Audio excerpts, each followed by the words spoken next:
Hello guys यार, आप लोग का फिर से स्वागत है एक और न्यू वीडियो में। और आज के इस वीडियो में हम लोग विलोपन विधि को हल करना सीखेंगे। अब विलोपन विधि का प्रयोग हम लोग कैसे करते हैं और कहाँ पर इसका प्रयोग किया जाता है, वो सारा कुछ हम लोग इस वीडियो के माध्यम से जानेंगे, है ना।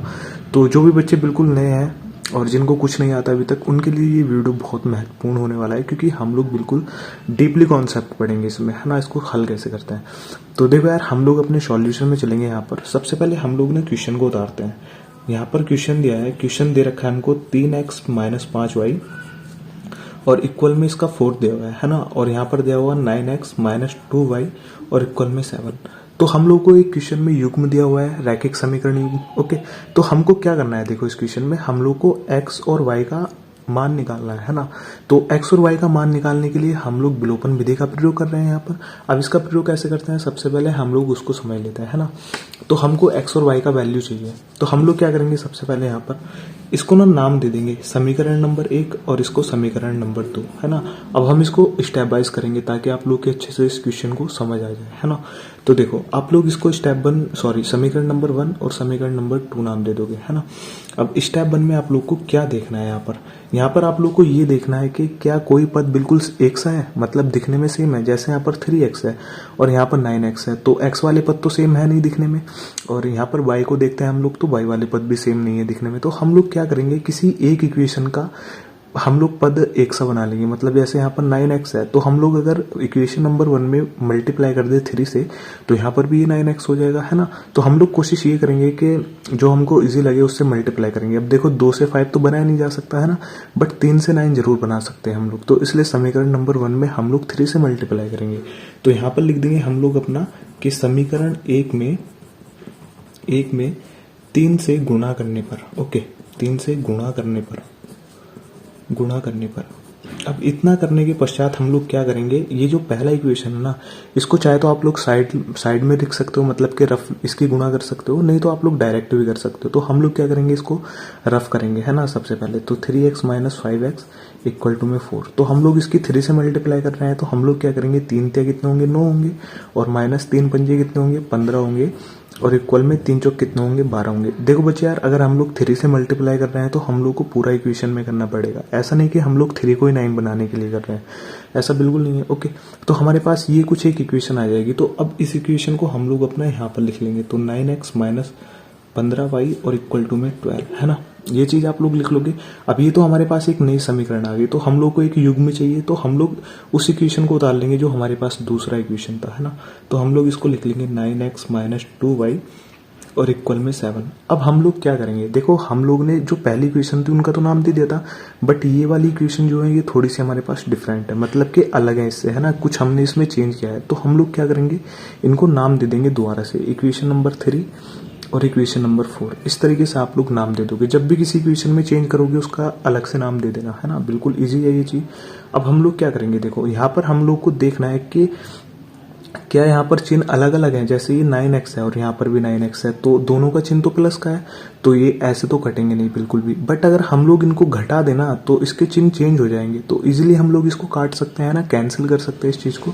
तो हम लोग क्या करेंगे, देखो जो सबसे बड़ी इक्वेशन होगी ना, जैसे सबसे बड़ी इक्वेशन कैसे पता चलेगा हम लोग को, यहाँ पर देखना बराबर के पार जो संख्या लिखी हुई है वो देखना दोनों में से कौन सी बड़ी है। जैसे यहाँ पर 12 बड़ा है, तो हम लोग 12 वाली इक्वेशन जो होगी वो हमारी बड़ी होगी इक्वेशन नंबर 4 से। तो हम लोग क्या करेंगे, यहाँ पर स्टेप 2 में बच्चों, स्टेप 2 में हम लोग लिखेंगे समीकरण 3 में से 4 को घटाने पर, है ना, 4 को घटाने पर, है ना। क्योंकि हम लोग को चिन्ह चेंज करना है इसलिए हम लोग को घटाना पड़ रहा है। बट अगर हमारे पास ऑलरेडी चिन्ह अलग अलग होते तो हम लोग लिख देते जोड़ने पर, क्योंकि जोड़ेंगे तो चिन्ह बिल्कुल चेंज नहीं होते, है ना। तो हम लोग जब इसको घटाएंगे तो ये क्या हो जाएगा, देखो ऊपर ये वाली इक्वेशन तो ऐसे ही रहेगी हम लोग के, बट ये जो नीचे वाली इक्वेशन है ना बच्चे, इसके चिन्ह चेंज हो जाएंगे क्योंकि हम लोग इसको घटा रहे हैं। तो अगर ये प्लस का 9x है तो ये हो जाएगा माइनस का 9x, अगर ये माइनस का 2y है तो ये हो जाएगा प्लस का 2y, और ये अगर प्लस का 7 है तो ये हो जाएगा माइनस का 7। तो इतनी चीज शायद से आप लोग को समझ में भी आई होगी, है ना। तो हम लोग यहाँ पर एक लाइन को खींच देंगे। अब देखो ये प्लस का है और ये माइनस का है, तो ये इजीली कैंसिल हो सकते हैं, है ना, कोई दिक्कत नहीं है यहाँ तक। अब हम लोग क्या करेंगे, देखो अब ये तो कैंसिल हो नहीं रहे, तो हम लोग क्या करेंगे, इनको जो जोड़ रहे हैं जिनको जोड़ देंगे और जो घट रहे हैं उनको घटा देंगे। तो यहाँ पर देखो 15y है और यहाँ पर 2y है, तो हम लोग क्या करेंगे, ये माइनस का है और ये प्लस का है, तो प्लस माइनस माइनस होता है, तो हमको घटाना पड़ेगा। तो अगर 15 में से 2 जाएंगे तो कितना बचेगा, 13y बचेगा। बट किस चीज का देखो चिन्ह भी आएगा। अब देखो माइनस वाली संख्या बढ़ी है तो इसलिए माइनस का चिन्ह आएगा, है ना। अगर प्लस वाली संख्या बड़ी होती तो हम लोग प्लस का चिन्ह लगाते। तो ये छोटी छोटी चीजें आप लोग को याद रखना है। अब यहाँ पर देखो हम लोग 12 में से 7 को माइनस करेंगे तो कितना जाएगा, देखो 12 में से जब 7 जाएंगे तो कितना बचेगा, 5 बचेगा। और 5 कौन सा बचेगा, प्लस का, क्योंकि यहाँ पर प्लस का चिन्ह बड़ा है ना। बट हमारे पास यहाँ पर माइनस का था तो हमने माइनस का लगा दिया था। अब हम लोग को करना कुछ नहीं है, सिंपली वाई की वैल्यू निकाल लेनी है। तो यहाँ पर ये 5 है। अब यहाँ पर देखो बच्चे, ये चीज आप लोग की गुणा में है, यानी कि बाई के मल्टीप्लाई में है 13, है ना। अब 13 को अगर मुझे बराबर के पार ले जाना है तो ये किस चीज में जाएगा, ये जाएगा अपॉन में, यानी कि बटे में। तो यहाँ पर हम माइनस का चिन्ह लगाएंगे और इसको बटे में लिख देंगे। तो y की वैल्यू जो आएगी ना, वो वैल्यू होगी y इक्वल टू -5/30, है ना, -5/13। इस तरीके से आप लोग का y का मान आ जाएगा। बस आप लोग का क्वेश्चन 50% यहीं पर सॉल्व हो जाएगा। आप लोग को करना कुछ नहीं है। अब ये जो y का मान है ना, इसको कोई सी भी एक इक्वेशन में रख देना आप लोग को। जैसे यहाँ पर 3x - 5y इक्वल टू 4 दी हुई थी इक्वेशन नंबर 1, और दूसरी ये वाली, है ना। तो आपका जिसमें भी मन करे ना, जो आप लोग को हल्का लगे, है ना, जिसमें आप लोग को लगे कि हाँ मैं इसमें कैलकुलेशन थोड़ा फास्ट कर सकता हूँ, तो उसमें रख देना। जैसे हम लोग क्या करेंगे, इसको इक्वेशन नंबर 1 में रख देंगे, है ना। तो इक्वेशन नंबर 1 में हम लोग लिखेंगे यहाँ पर अपना स्टेप नंबर 3 को लिखेंगे कि y का मान समीकरण 1 में रखने पर, है ना, 1 में रखने पर। अब हम लोग को पता है समीकरण 1 क्या दी हुई है, यहाँ पर दे रखा है कि 3x - 5y और इक्वल में 4। अब इसमें ना आप लोग को ये y का जो मान आया था ना, इसको यहाँ पर रख दो। तो y का मान कितना था, सबसे पहले तो हम लोग इसको उतारेंगे और y के स्थान पर क्या रख देंगे, -5/13, और यहाँ पर ब्रैकेट को बंद करेंगे और यहाँ पर लिख देंगे 4। ओके, इतनी चीज आप लोग को समझ में आई। अब इतने हिस्से को आप लोग हल कर लो, है ना। तो यहाँ पर 3x है और देखो यहाँ बच्चे माइनस है और यहाँ पर भी माइनस है, तो माइनस माइनस क्या होते हैं, प्लस होते हैं। तो इसलिए प्लस का चिन्ह आएगा, क्योंकि हम लोग ब्रैकेट के अंदर मल्टीप्लाई कर रहे हैं। और 5 की मल्टीप्लाई जब मैं 5 से करूंगा तो कितना आएगा, 25 आएगा। 5 पंजे कितने होते हैं, 25 होते हैं। और अपॉन में हमारे पास कितना आएगा, 13, है ना। तो हर एक चीज शायद से आप लोग को अच्छे से समझ में आ रही होगी, है ना। यहाँ तक कोई प्रॉब्लम नहीं है सभी को।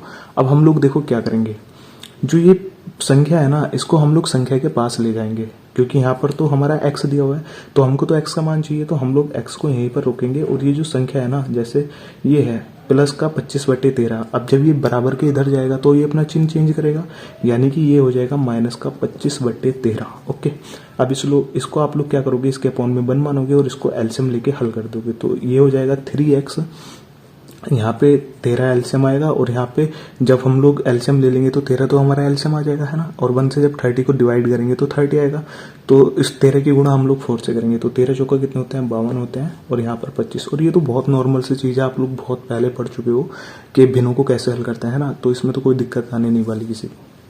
अब हम लोग करेंगे कुछ नहीं, सिंपली 52 में से 25 को माइनस कर दो। तो यहाँ पर देखो, यहाँ से हम लोग एक हासिल लेंगे तो ये 12 हो जाएगा, और 12 में से 5 जाएंगे तो कितना बचेगा, 7, है ना। तो हम लोग यहाँ पर 7 लिख देंगे, और यहाँ पर ऑलरेडी 4 बचा था, 4 में से 2 जाएंगे तो कितने बचेंगे, 2, और अपॉन में हमारे पास 13। तो हमारे पास जो वैल्यू आएगी वो क्या आएगी, 3x = 27/13। बट हम लोग को तो x का मान चाहिए, है ना। तो हम लोग क्या करेंगे, ये जो मल्टीप्लाई में 3x है ना, तो यहाँ से इस 3 को उठा करके बराबर के इधर ले आएंगे। तो x = ये कितना हो जाएगा, 27/13। और आप लोग को पता है कोई अगर मल्टीप्लाई की संख्या हो तो वो बराबर के उधर जाएगी तो अपॉन में जाती है ना।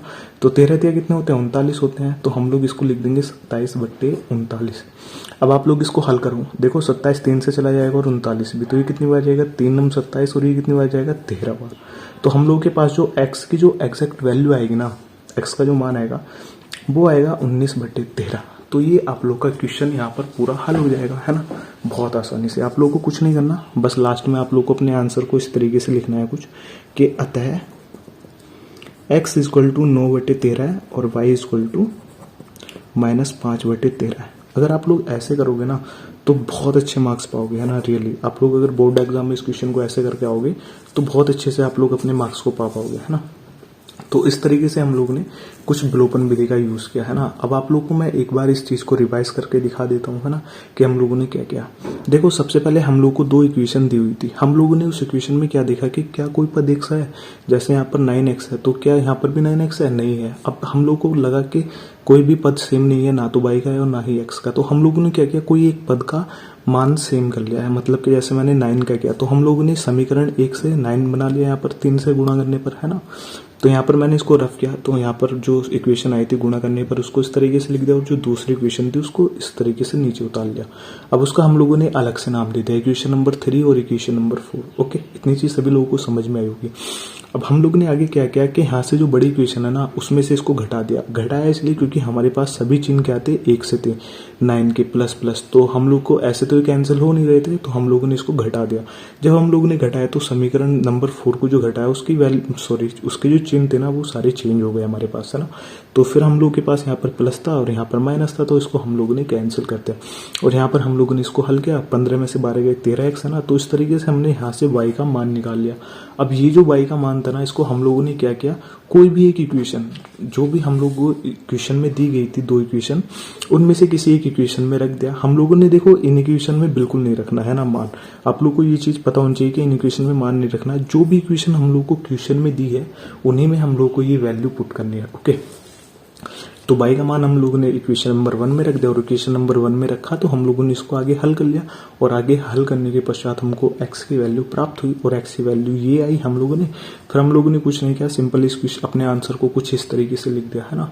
तो ये काफी अच्छा होता है, इस तरीके से लिखो, बहुत अच्छे मार्क्स पाओगे। ओके गाइज यार, और शायद से आप लोग को ये वीडियो काफी अच्छे से समझ में आई होगी, और अगर आप लोग को ये वीडियो थोड़ा सा भी अच्छा लगा हो ना, तो आप लोग कमेंट में अपनी राय लिख सकते हो कि गुड या फिर बैड। अगर जिसको अच्छी लगी हो तो वो गुड लिख देना, और जिसको नहीं लगी हो ना वो नो लिख देना। ओके, कोई प्रॉब्लम नहीं है।